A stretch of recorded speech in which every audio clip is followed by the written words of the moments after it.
Sa liwat mga kauturan, akon gid ginapasalamatan ang kaygayonan nga makaupod liwat kita sa sining pagtuon naton sa aton nga Sabbath School lesson.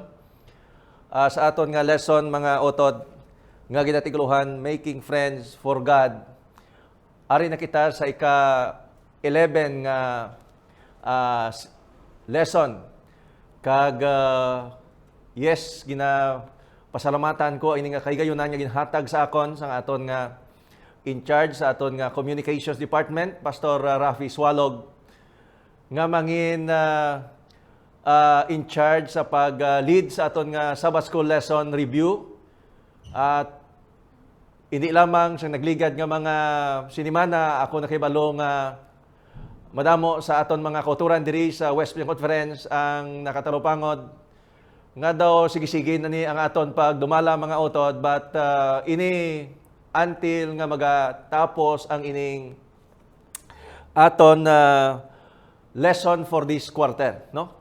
I hope mga kauturan nga madamo kita sa mga leksyon nga aton natun-an na may kangtanan sa sining aton nga lesson nga ginatiguluhan na Making Friends for God. Kag akon gid kamo ginapanginbulahan mga church members, aton nga mga kauturan nga wala naka-attend sa aton katipunan sa aton iglesia tungod kay ako na kaibalo may ara kita sa mga limitation sa siningation. Bangod kay ato gina-observe ang mga health protocols nga gina-impose sa aton nga government. Kagluyag man naton nga maapinan ang aton panglawas nga ma-preserve kita batok sa sining posible nga mag-affect sa aton ining COVID-19. Kag akon gid mga kauturan pasalamatan ining kaygayonan nga bisan may mga limitation, yet through sa aton nga media ministry makapadayon kita sa pag-provide sa inyo dira sa mga spiritual insights, inspirational messages nga maka-provide sa inyo mga utod sang encouragement, ilabi na gid sa tion sa sining kaangay sining panahon. Ang aton nga media ministry nagapadayon sa pag-provide sang kahigayonan nga ang mga kamo dira mga utod nga naga-connect sa aton Hope Channel Panay Gimara sa Facebook page, makapadayon sa pagpanibahon, makapamati sang mga kalantahon nga maka-inspire sa inyo dira, kag makapadayon sa pag-avail sa mga insights through sa aton nga lesson review. Of course, makapamati sang mga inspirational messages sa tion sang aton nga hour of worship. Antes kita mga kauturan magapadayon sa aton nga pagtuon sa aton nga lesson, request ko kamo mga utod nga pangabay kita sa Ginoo, magapangamuyo kita para nga aton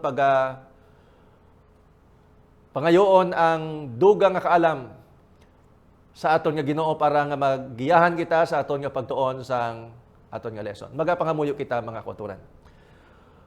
Walay katubtuban kag dalangpan namon nga Dios, liwat kami nagapasalamat sa kahigayonan nga imong ginhatag sa amon nga amon ma-review ang lesson sa idalom sang sining lesson nga ginatiguluhan, Making Friends for God. Kagabay pa o Dios nga sa amon pagtukib sang mga pulong nga amon natun-an sa sini nga simana, imo kami paghahatagan o Dios ang pinasahi nga kaalam nga mahangpan namon ang mga leksyon nga amon pagadiscuss karon.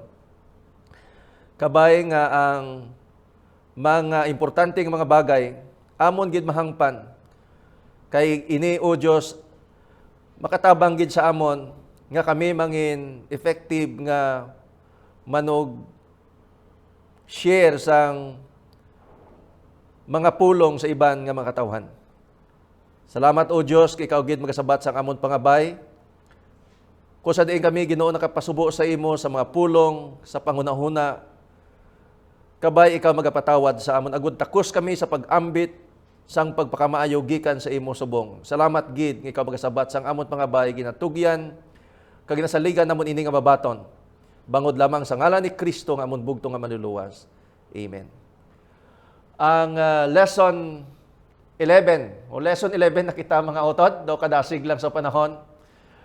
Ginatiguluhan ini sharing the story of Jesus. May kalantahon nga aton masabi ginakanta sa aton nga tion sang aton pagpanibahon, tell me the story of Jesus.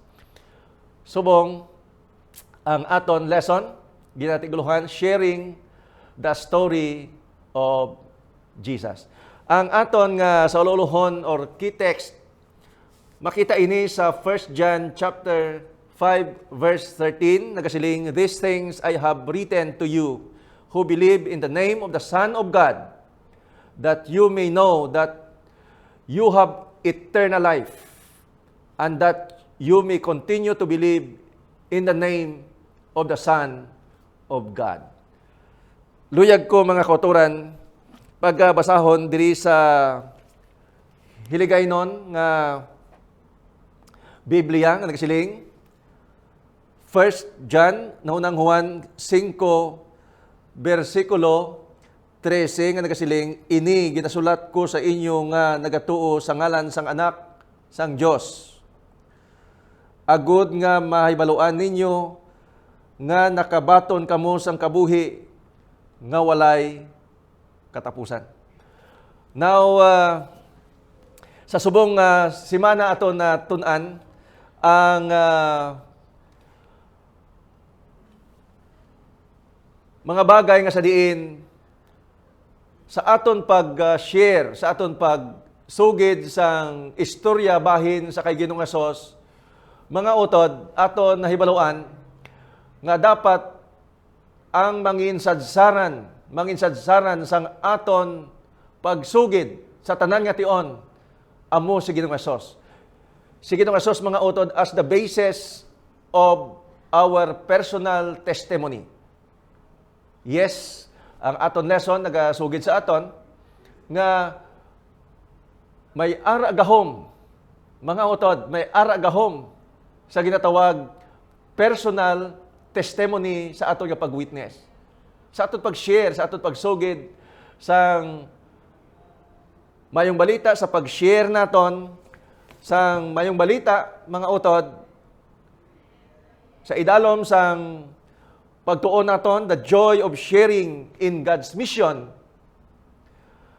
Mga kauturan, aton na talupangdan sa aton nga pagtuon, nga may ara mga utod gahom sa aton nga personal testimony as we witness for God. Now, mga utod, ano ang basis ng aton nga paghatag sang aton nga personal testimony, sa aton nga pag-witness, paghatag sa aton nga personal testimony? Agod nga may ara sa ginatawag gahom, may puwersa mga utod, may power. Aton na ibaluan nga ang sadsaran mga utod, the foundation, the sadsaran amo mga utod si Ginoong Hesus.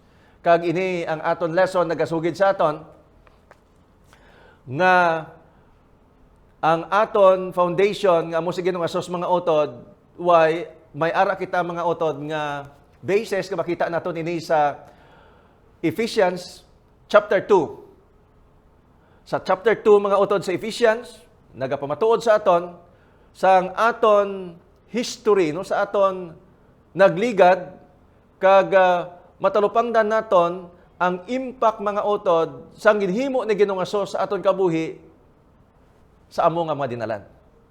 Ephesians chapter 2 nagasugid sa aton sa ginatawag kamatuoran nga kita tanan mga utod napatay bangod sang aton mga kalaspasan, dead in trespasses and sins. Yes, under Ephesians chapter 2, nagapahayag sa aton sang aton the reality, no, sa aton nga situation nga naglakat kita according to the course of this world, suno sa kalibutanon nga pagkabuhi.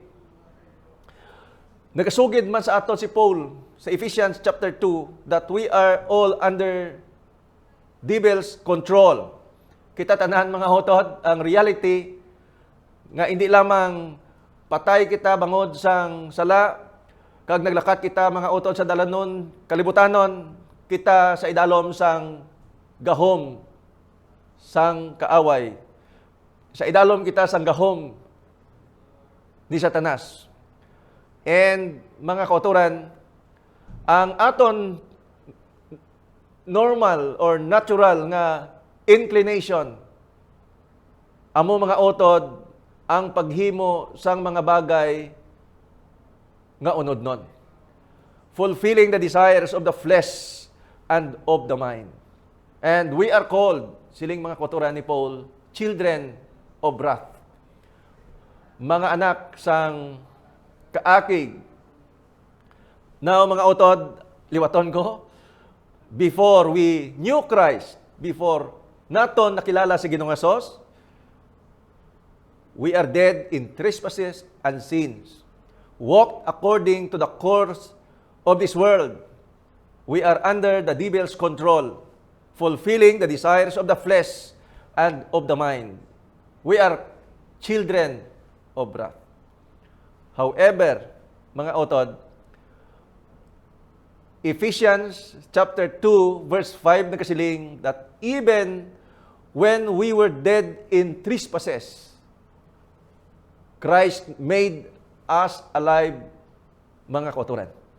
Ginhimo kitang buhi dira mga utod sa kay Kristo bangod mga kauturan sang bugay sang Dios revealed in Christ, mga utod, kita naluwas.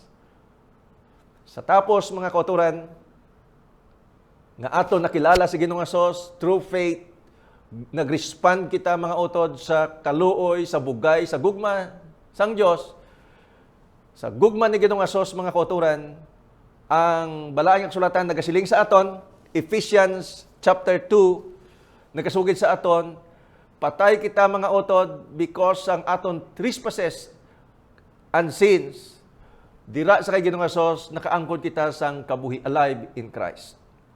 Kita mga utod, magapungko upod ni Kristo, mga kauturan, sa langit nun nga mga doog. Aton, mga kauturan, mabaton ang dulot or gift of salvation, dulot sa kaluwasan. Kag aton mga kauturan maangkon ang ginatawag exceeding riches of His grace and His kindness. We no longer are called children of wrath, but mga kauturan in Christ, after we knew Christ, because of His grace, because of His mercy and grace, mga kauturan, kita na hindi mga anak sang kaugot, wrath, but children of God.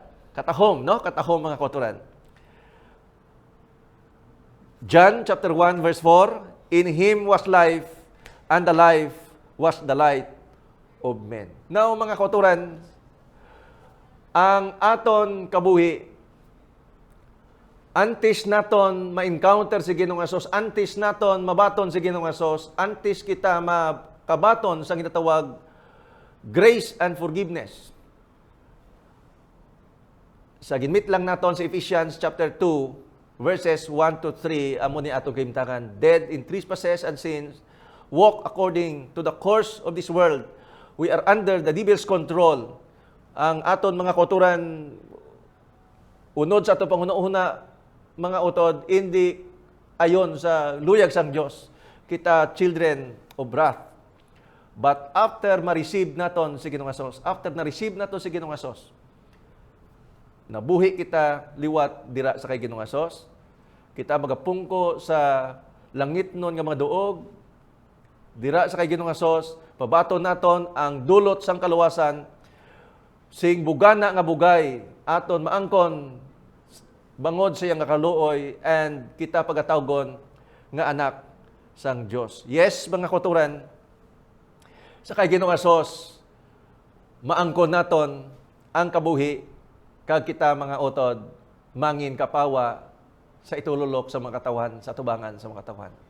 Meaning, mga utod, mangin powerful ang aton personal testimony kung aton i-share sa aton mga kabyanan, sa mga katawhan, ang ginhimo ni Ginoong Hesus mismo sa aton kabuhi.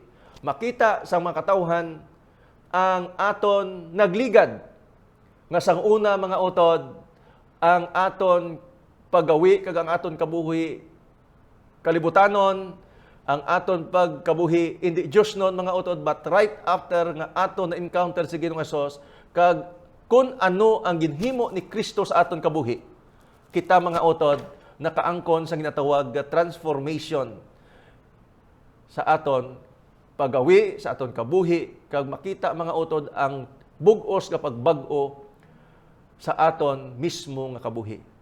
Now mga kauturan, ini magahatag sa aton sang gahom sa pag-share sang kasaysayan mga kauturan, sang story ni Ginoong Hesus. Tandaan naton mga utod, every time we give our personal testimony to others, always, si Ginoong Hesus mga utod, amo ang sadsaran, amo ang foundation, mga utod, sang aton personal testimony. In addition, mga utod, ang aton lesson for this week, hindi lamang mga utod, nga sa aton pag-share, nagasugid sa aton, nga si Kristo amo ang center sang aton pag-share sa aton personal testimony kung paano niya gin-transform aton kabuhi. But mga kauturan, manotice naton diri ang ginatawag gahom sang pag-transform ni Kristo gid sa aton to reinforce ang aton natun-an kagina mga utod sa aton nga Sunday nga subtopic kung paano mga kauturan gin-transform sang Dios, ang gahom sang Dios sa pag-transform sang aton mismo gid nga kabuhi. Kag illustrate diri mga utod ang duha sa mga may 12 disciples si Ginoong Hesus, but gin-illustrate diri sa aton lesson ang duha mga kauturan niya ka mga gintutunan. Kag ini mga utod amo si John, no? Si John kag si James. Si John kag si James, mga anak ini sila mga utod ni Zebedee. Kag nangin kilala ini sila kay gintawag ini sila mga utod mga anak sang daguob, no? Sons of thunder. Kag makita naton ini ang scriptural support sa ilang pagtawag sila sons of thunder sa Mark chapter 3 verse 17. Kag mga kauturan, manotice naton nga sa Luke chapter 9, ining si John kag si James, mga utod, matalupangdan naton kung basahon naton ang whole chapter 9 of Luke. Manotice naton mga utod nga si Ginoong Hesus nag-commission sa iyang magitunan to heal the sick, sa pagtabog sa mga demons, sa mga tao, mga utod nga possessed ng demons, mga utod sa pag-share sang message. May ara sila mga kauturan gin-commission, no? Gin-commission sila. But later mga utod, gin-mention diri mga kauturan sa Luke tungkol kikadamo ina sang mga instances, parts sa story mga kauturan nga pagtapos sa pag-commission, na witness nila mga utod the feeding of the 5,000 men, na eksperisyan nila mga utod ang ginatawag transfiguration, but later mga utod gin-mention sa Luke chapter 9 ang instance na samtang sila mga utod, si James kasi John, mga naka-encounter sang hindi favorable situation, nga while dito sila mga utod sa Samaria, somewhere sa Samaria, kag gusto sila magpahuway mga utod, kag si Christ, nagpangita sila mga utod sang sarang nila nga maapuyan overnight for the meantime. But yet, tungod ato na ibaluan mga kauturan, nga ining mga Samaritans may ara ini sila hatred towards the Jews, no? May ara sila gitatawag kaugot kag hindi maayo ang ilang balatyagon towards the Jews. So mga utod, in that particular village nga sa diin si Ginoong Hesus kag ang iyang gitutunaan nangita sang sarang nila mapuy-an sa sinang gabi, wala sing may nagbaton sa ila. Kag aton matalupangdan diri mga utod nga sa Luke chapter 9 verse 54, the response of James and John sa ang ilang nabaluan nga wala sing may magbaton sa ila nga mga Samaritans, nagpangabay sila sa kay Ginoong Hesus. Lord, sila nagsiling, do you want us to command fire to come down from heaven to consume them, just as Elijah did? Kabalo ka mo mga kauturan na ini mga gitutunan bag-ola sila. Ginbasa nato, basahon nato sa chapter 9 verses 1 sa first part nga gin-commission ini sila mga kauturan ni Ginoong Hesus to heal the sick, drive up demons, sa pagwali, sa pag-share sa good news mga utod. Naka-witness sila kung paano si Ginoong Hesus nag-feed sa 5,000 men, the transfiguration experience, ila na witness mga utod. But here comes, sa tion mga kauturan nga dito sila na sa Samaria, somewhere sa Samaria, kag wala sing may magpa-istar sa ila mga utod. Nangakig ini si James kag si John nga sa tion mga kauturan nga wala sing may na-accommodate sa ila, they asked Christ, Lord, do you want us to command fire to come down from heaven to consume sa sining mga tawo nga hindi mag-accommodate sa aton?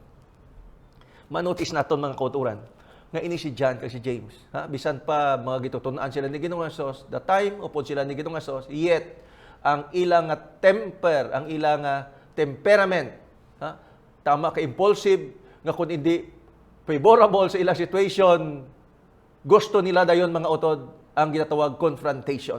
Gusto nila dayon baslan ang kaakig sa kaakig man. Pero mga utod, manotis naton diri kon paano nag-transform si John, no? Manotis naton. Siling sa aton nga lesson mga kauturan, ang lesson nagasiling mga utod nga in the epistle of John. Ini si John nga ang tawag sa iya thunder, son of thunder. Ini si John mga utod in his epistle nag-mention mga utod sang pulong nga gugma 40 times. Kag sa iban nga version, sa iban nga version mga kauturan nag-mention, mabasa ang word nga love 50 times. So manotis naton ang transformation sa kabuhi sa sining gintutunan ni Ginoong Hesus sa gitawag son of thunder, nga pagka confrontation, confront man siya mga utod, but when he was transformed by Christ, na mga utod, nangin gugma ang masami nga pulong sa iyang mga baba nga nagagwa, no? Sa ginhambal ko mga utod, 40 times in these epistles he mentioned the word love. Sa iban nga mga version, 50 times gin-mention. Kag in addition, ining mga kauturan si Apostle John sa 1 John 4:8 nagsiling, he who does not love does not know God, for God is love.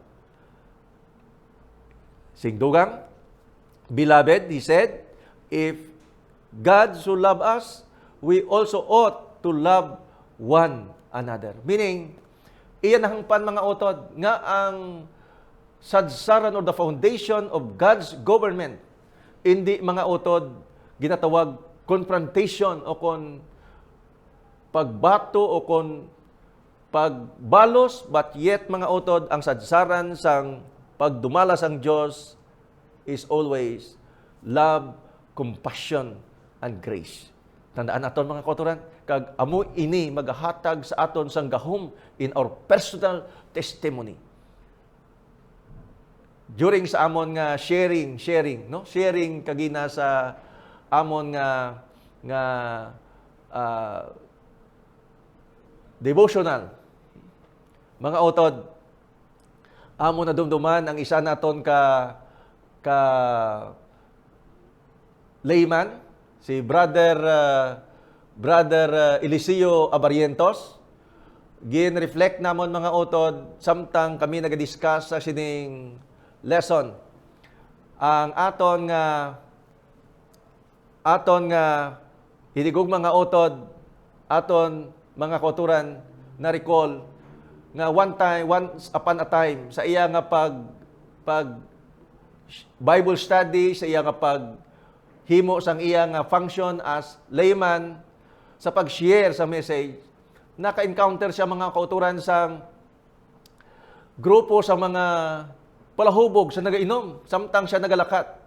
Kag kabalo kamo mga utod, may isa ka tawo nga sa paglabay niya ginbubuan siya sang isa ka bul nga tuba, no? Sang isa ka bul nga tuba kag mga utod, ang adto nga tawo mga kauturan nag-create sa ginatawag sitwasyon nga ginhimo kaladlawan si Brother Eliseo Abarientos.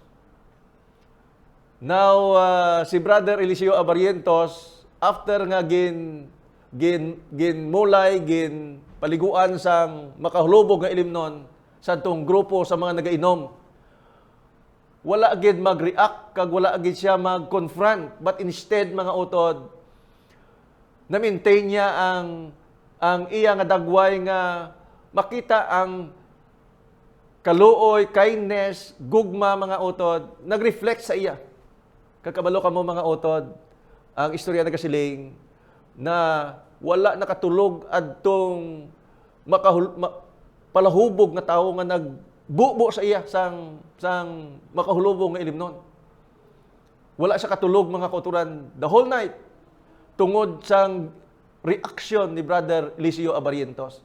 Kakabalo ka mo mga utod, the following day, ginpangita sa itong tawo si Brother Eliseo, mga kauturan, kag nagpangayo sang apology, nangayo sang pasensya, kag mga utod later na pa-Bible study, kag atong tawo nga nagbubo sa iya, kag nagkadlaw sa iya, kag nagmulay sa iya, mga utod, became a member of our church. Kag later, mga utod, nangin manupangabudlay, nangin layman, kag nangin active, kag nangin instrumento sang Dios, mga utod, sa pag-share man sang message.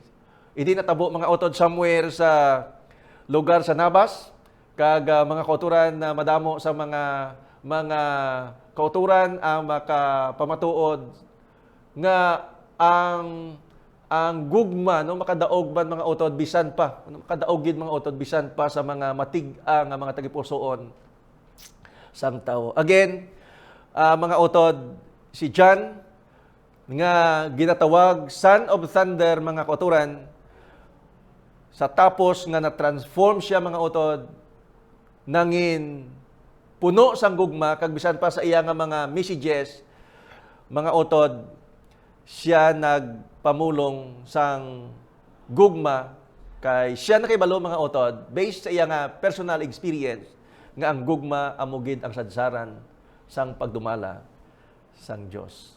Si Ellen White nagsiling, the exercise of force is contrary to the principle of God's government. He desires only the service of love, and love cannot be commanded. It cannot be won by force or authority. Only by love is love awakened. Katahom sa sininga statement, mga utod, gikan sa lagad sang Dios, that the exercise of force is contrary to the principles of God's government.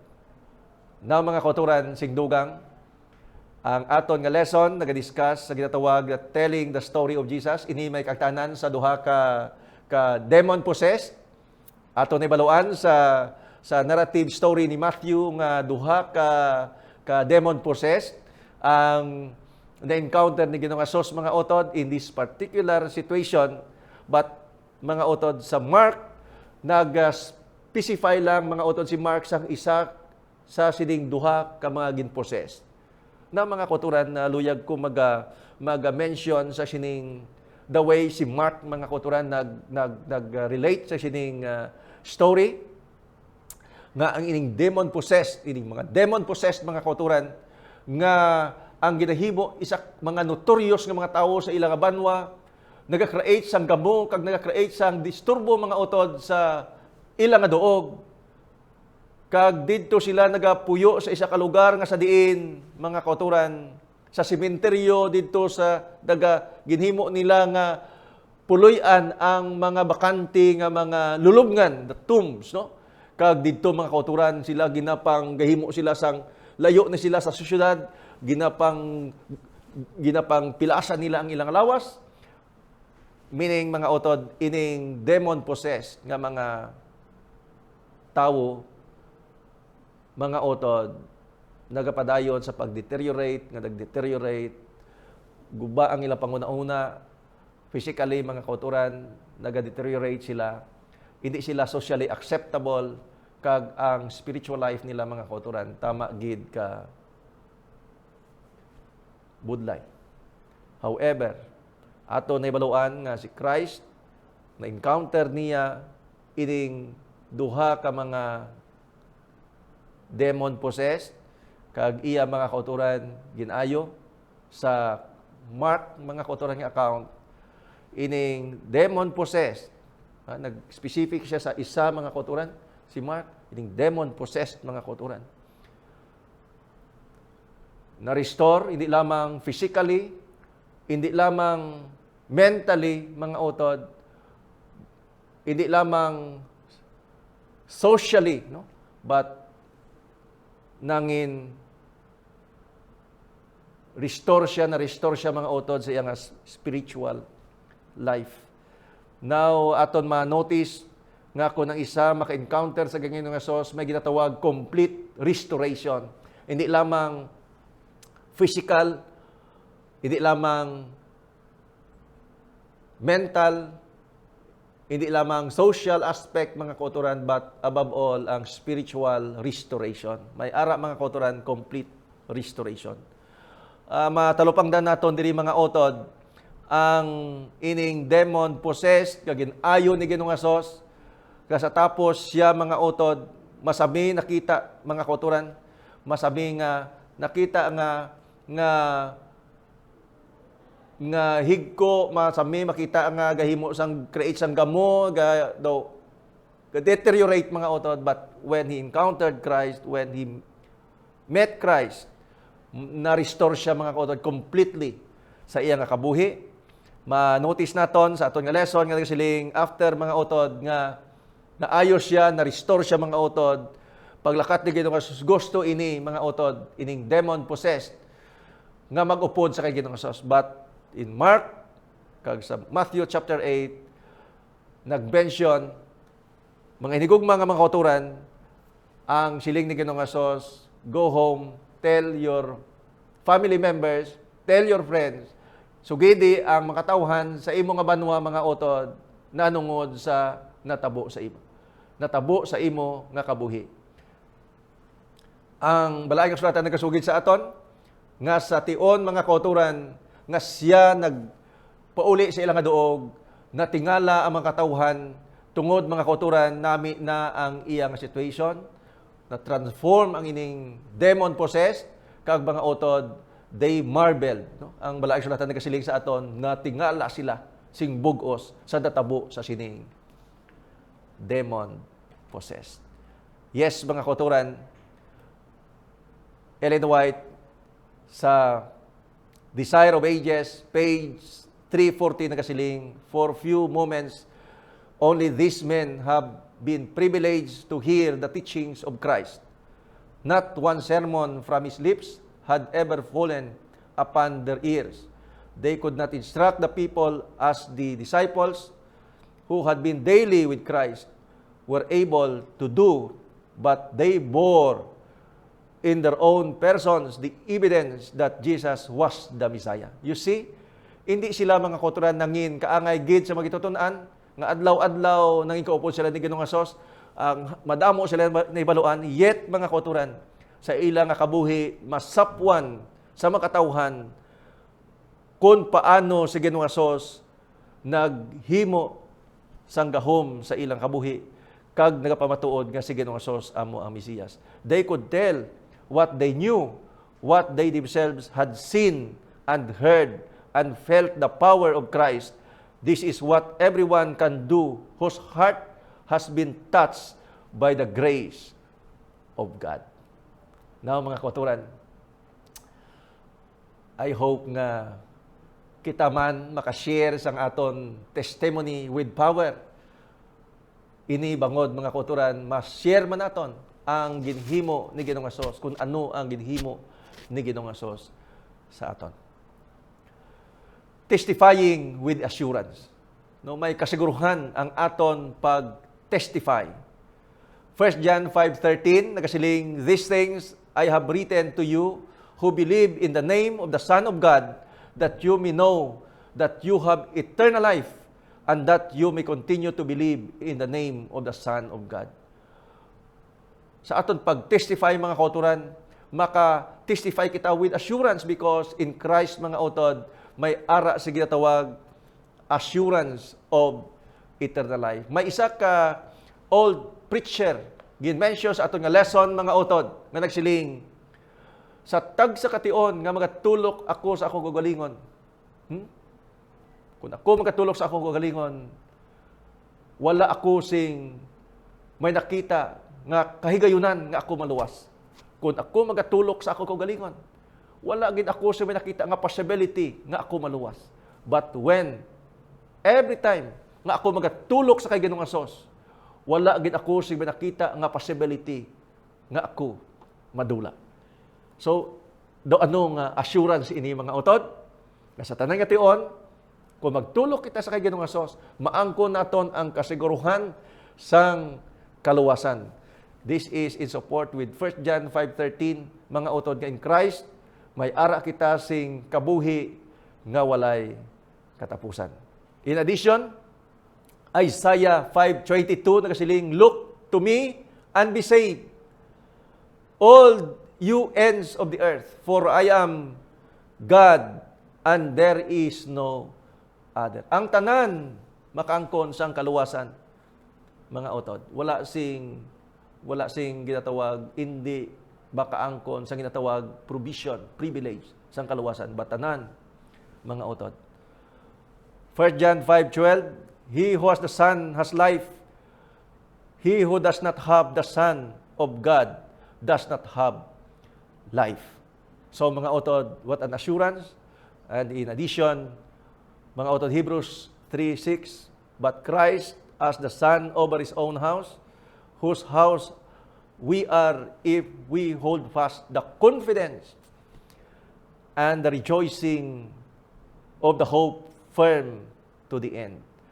Dira sa kay Ginoong Hesus mga utod, that only we have eternal life, the assurance of salvation, but mga kauturan, kung dira kita sa kay Ginoong Hesus, may ara kita ginatawag confidence. Confidence. So sa ato pag-testify mga utod, makaangkon kita sa ginatawag power to testify with assurance. May kasiguruhan kita mga utod. Kag ang ining assurance, no, sang kaluwasan, kasiguruhan sang kaluwasan mga utod, kita mismo naka-experience kag sa aton experience mga utod, makahatag ini sa aton sang gahom sa pag-witness. Now, mga utod, finally,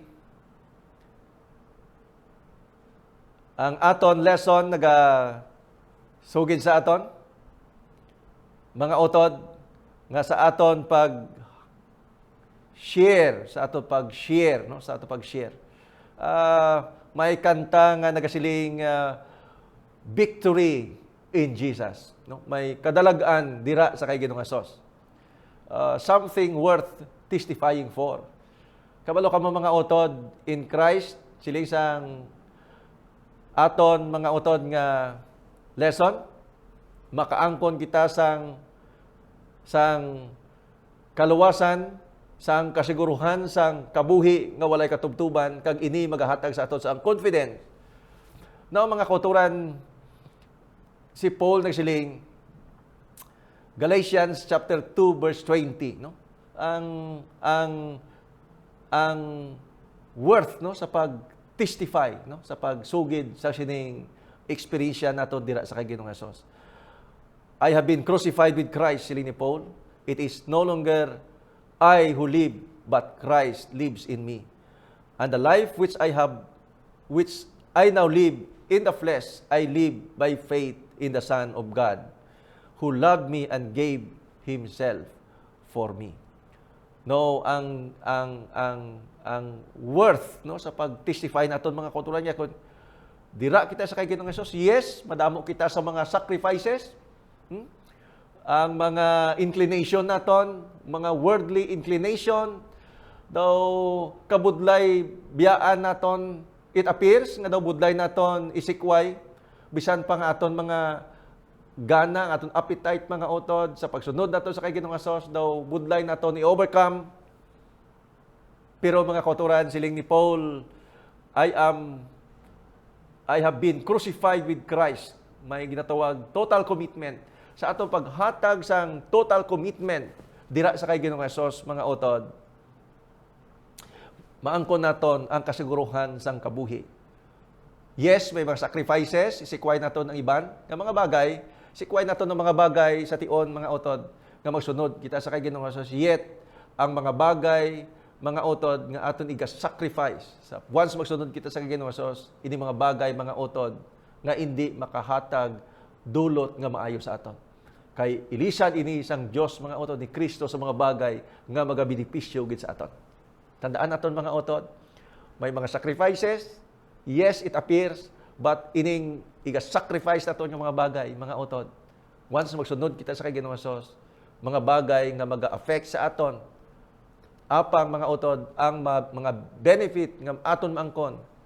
Once magsunod kita sa kay Ginoong Hesus, mga utod, ang mga bagay nga magahatag lasting benefit sa aton nga kabuhi. Mga kauturan, the gift of Christ's grace, kita nato nini sa John chapter 1 verse 12, John chapter 10 verse 10, John chapter 14 verse 27, kag of course sa 1 Corinthians 1:30 as the basis sang sining akon iga-mention mga utod that He made us children of God. He gave us life. Kung aton mga kauturan ihatag ang aton bug-os nga pagpanugyan dira sa kay Ginoong Hesus, kita mangin anak sang Dios. Amen? Amen. He gave us life. Siya maghatag sa aton sang kabuhi. Maghatag siya sa aton sang kalinong. Siya maghatag sa aton sang kaalam, wisdom. He made us righteous, kita pagapakapatarungon. He sanctified us. Siya magaputli sa aton. Kag labaw sa tanan mga kauturan, He redeemed us. Something worth testifying about. Now mga kauturan, Desire of Ages, page 347, nagasiling, the wandering crowd that pressed close about Christ realized no as accession of vital power. But when the suffering woman put forth her hand to touch Him, believing that she would be made whole, she felt the healing virtue. So in spiritual things, to talk of religion in a casual way, to pray without soul hunger and living faith, avails nothing. In nominal faith in Christ, which accepts Him merely as Savior of the world, can never bring healing to the soul. The faith that is unto salvation is not a mere intellectual assent of the truth. It is not enough to believe in Christ. We must believe in Him. The only faith that will benefit us is that which embraces Him as a personal Savior, which appropriates His merits to us.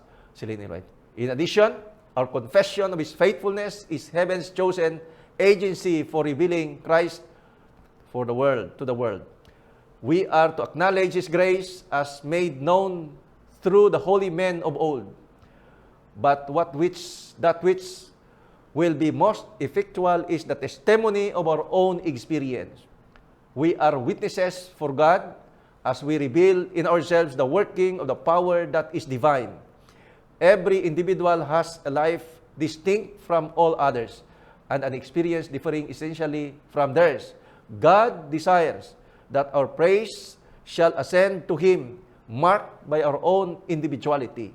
This precious acknowledgement to the praise of the glory of His grace, when supported by a Christ-like life, have an irresistible power that works for the salvation of the soul. Kabay mga kauturan, ang aton nga lesson, pag-provide sa aton sang inspiration sa pagkamatutom sa pag-alagad sa Dios, kag maghatag ini sa aton sang gahom, kag inspiration pagid mga utod sa pag share sang message mga kauturan, hindi lamang sa aton nga family members, sa aton mga kabyanan, apang sa makatawhan sa aton palibot. Ang Dios magabulig sa aton, kag ang Dios tabang sa aton, nga kita mga kauturan magapabilin gid sa matutom sa pag-alagad siya, labi na gid sa sining ation. Ini ang akon pangamuyo.